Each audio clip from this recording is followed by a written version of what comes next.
अनंत अखंड अमर अविनाशी, कष्ट हरले हे शंभू कैलाशी। ब्रह्म मुहूर्त एक विशेष समय है जिसे ब्रह्मांड की उत्पत्ति का समय भी कहा जाता है। शिव तो आदि है, अंत है, अनंत है, काल है, महाकाल है। यह समय सुबह के प्रारंभिक घंटों में आता है। यह लगभग अंधेरी के बाद और सूर्योदय से पहले आता है। महादेव की कृपा ब्रह्म मुहूर्त में अधिक होती है। ब्रह्म मुहूर्त में जिसके मन में भोलेनाथ की भक्ति होती है वह सफलता की ऊंचाइयों तक पहुंच जाता है। भगवान शिव ब्रह्म मुहूर्त में अपने भक्तों की मनोकामनाएं पूरी करते हैं। इसलिए ब्रह्म मुहूर्त में जगाए अपने दिल के द्वार और बुलाए महादेव को, वह सभी दुखों को हर लेते हैं। इस समय आप महादेव के आभास को भी महसूस कर सकते हैं। इस समय जिसका ध्यान महादेव पर होता है वे सभी संकटों से मुक्ति पा लेते हैं। यह शुभ समय माना जाता है। अगर आप इस समय ध्यान, धारणा, धार्मिक अभ्यास करते हैं तो उसके शुभ फल मिलते हैं।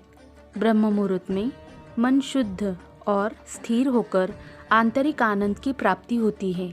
इस समय आप महादेव से जुड़ने के लिए पहले अपने मन को शांत करें, प्रार्थना करें और महादेव के आंतरिक स्पर्श को महसूस कर सकते हैं।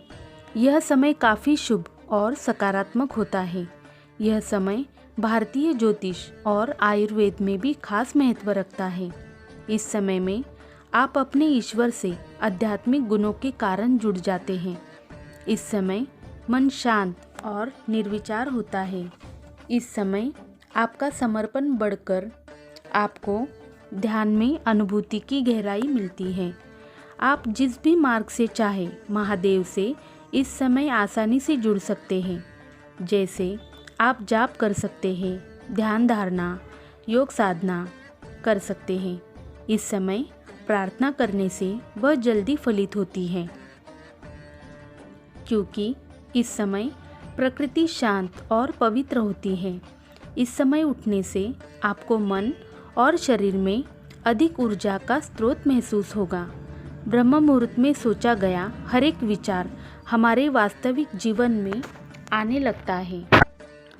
इस समय आप उठकर यदि ध्यान करते हैं तो आपका सौंदर्य, बल, विद्या, बुद्धि और स्वास्थ्य की प्राप्ति होती है। ब्रह्म मुहूर्त में आपका मन ईश्वर के प्रति शुद्ध होके आत्म तत्व में प्रस्थापित हो जाता है। यह वह समय है जब आत्मा और परमात्मा का सरल मिलन होता है, क्योंकि हम में आत्मा परमात्मा का ही अंश है। उसी से हमारा जन्म हुआ है और उसी में विलीन होना है। इससे आपके जीवन में चमत्कारिक परिवर्तन होंगे और आपका जीवन सुंदर, सकारात्मक और आनंदमय बन जाएगा। इसलिए ब्रह्म मुहूर्त में जागकर शिव का स्मरण करें और अपने जीवन में खुशियों का बसेरा करें। सभी शिव भक्तों पर महादेव की अनंत कृपा हमेशा बनी रहे। हर हर महादेव।